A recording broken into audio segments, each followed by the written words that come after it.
in both Georgia and maybe even in Ukraine. Partnerships and engagement with NATO is fantastic, but it's not a quid pro quo for NATO's protection of a partner. And that is the inconvenient truth that needs to be discussed. He did, well, there you go.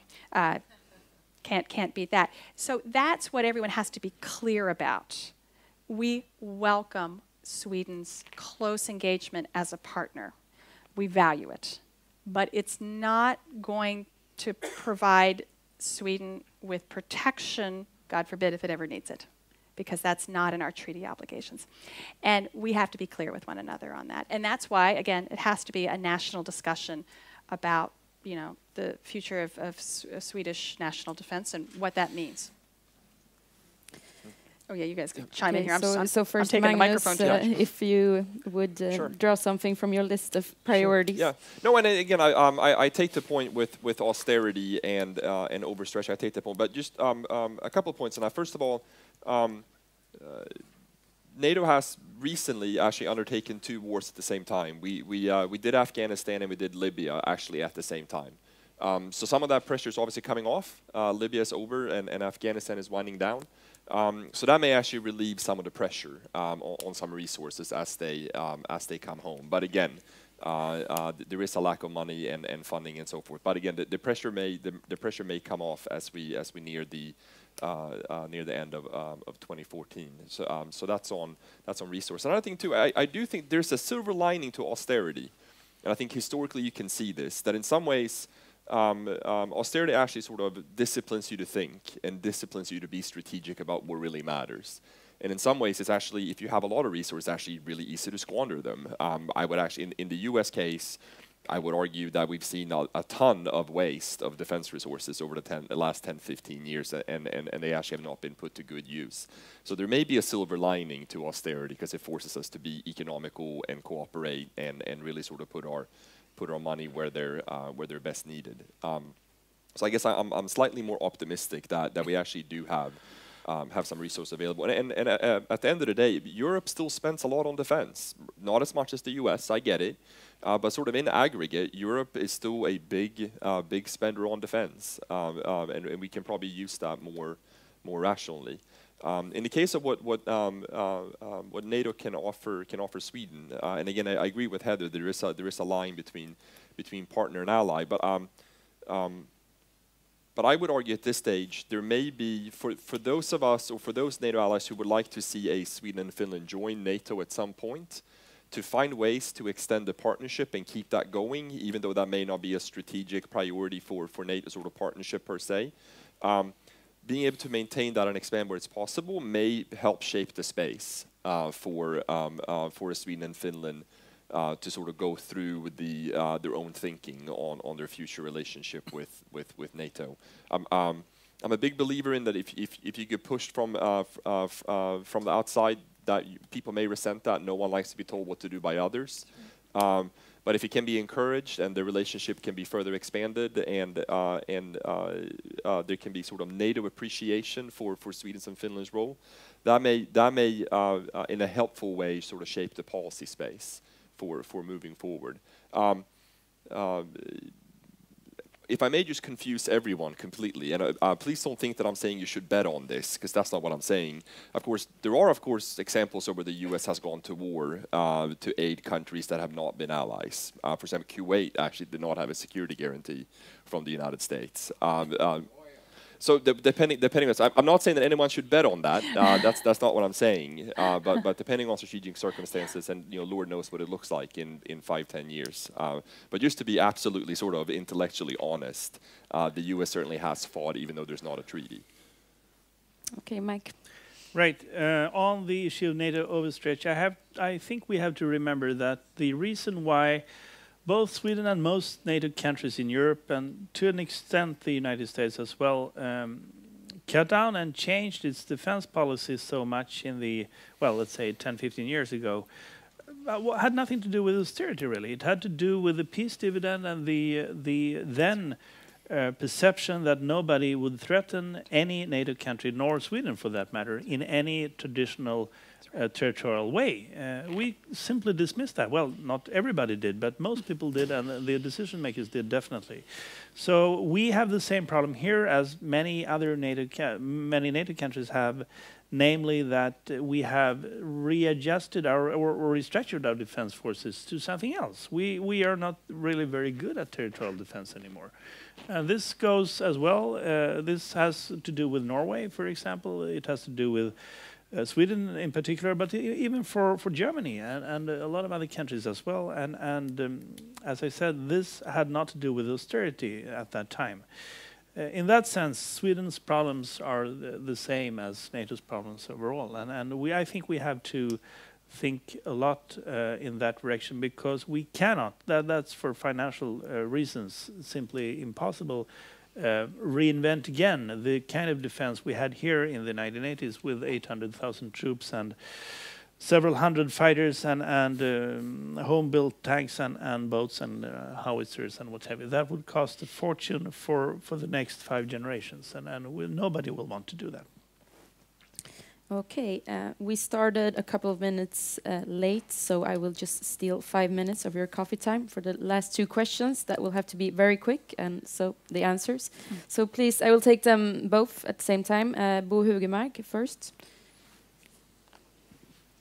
In 1996, an American diplomat of Norwegian origin said in Oslo, the reason why we are in Europe is that we don't trust your ability to mind your own business. Isn't that valid also today? Isn't what we heard Victoria Newland say in the tapped conversation? Thank you. Mama told me never to use that language. And we have one question from the gentleman here. Thank you. I have 2 questions, as a matter of fact. One is about the Europe's need to build a common defense. We spend $300 billion, by far the next most than Pentagon. Twice China, 3 times Russia. European air defense, for example, for $100 billion would be 1/3 of that. And I think we should have an extremely efficient.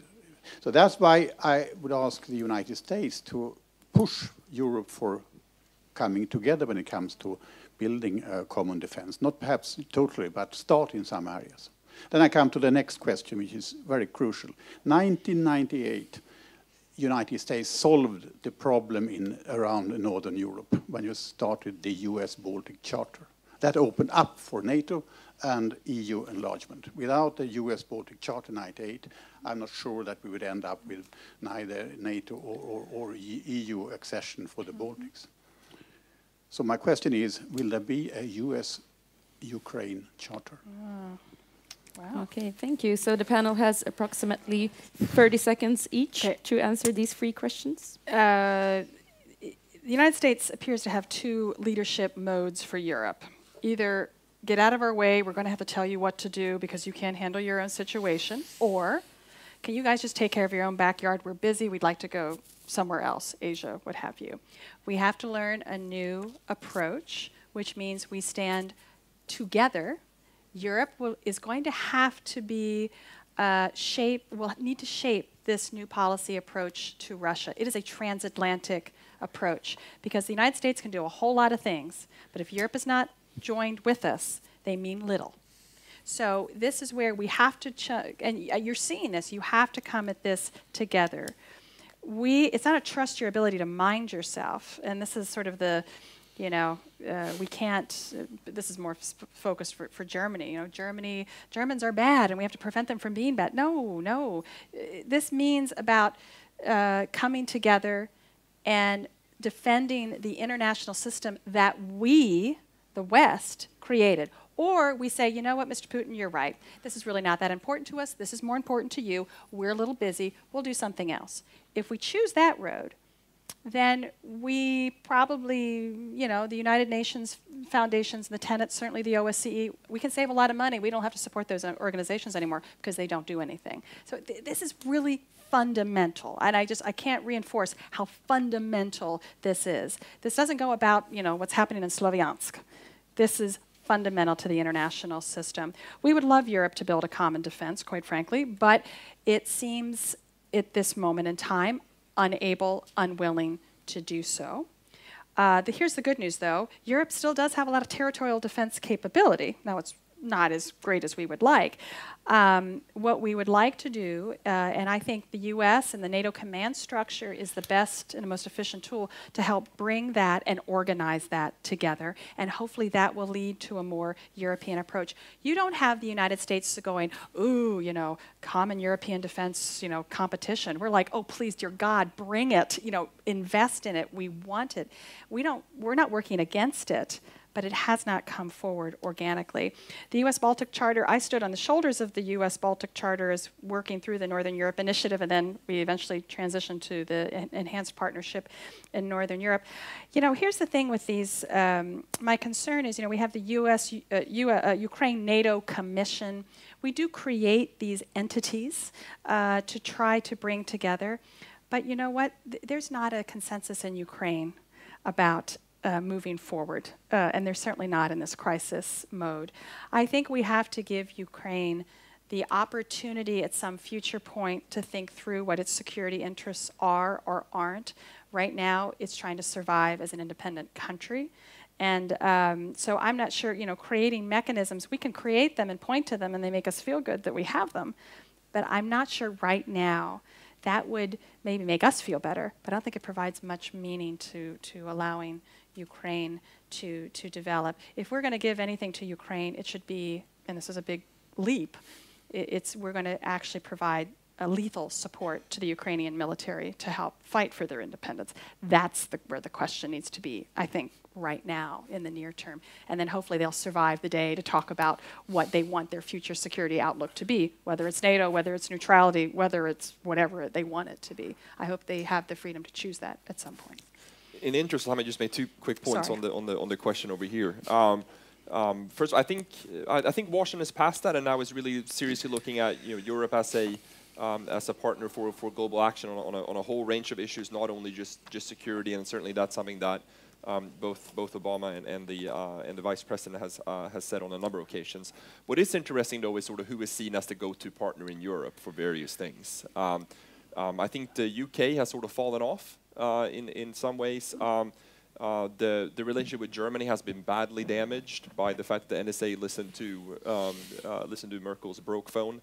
But France is really sort of emerging as a new partner for the United States, especially in Africa and on counterterrorism, which is sort of new for Washingtonians. There's still the old sort of myth dragging around about sort of French capabilities and so forth, freedom fries and so forth.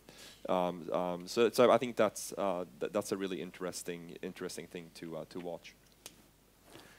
Right. On Colonel Hugemark's question, I'm personally tempted to answer with a yes, actually, but I will leave that for the moment.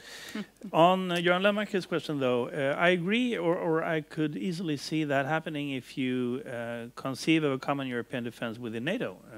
That's something that is certainly doable and feasible. Anything else is not, in my mind. We have tried that in many ways the last 15 years, and it simply doesn't work. In the first place, because the Europeans don't want it that way, and in the second place, because the Americans wouldn't accept it. I can agree with Heather that for rhetorical purposes, many American decision makers say that this is an excellent idea, but when kind of push comes to shove, then things change. And that was true with the Clinton administration as well as with the others that succeeded it. So I don't think a common European independent defense will survive anything. But on the other hand, NATO as an integrative force for European defenses is a very good idea. Okay, thank you. With that, I thank the panel. Now it's time for a coffee break, which will be 5 minutes shorter. So in 25 minutes, everyone, we see each other here. Thank you.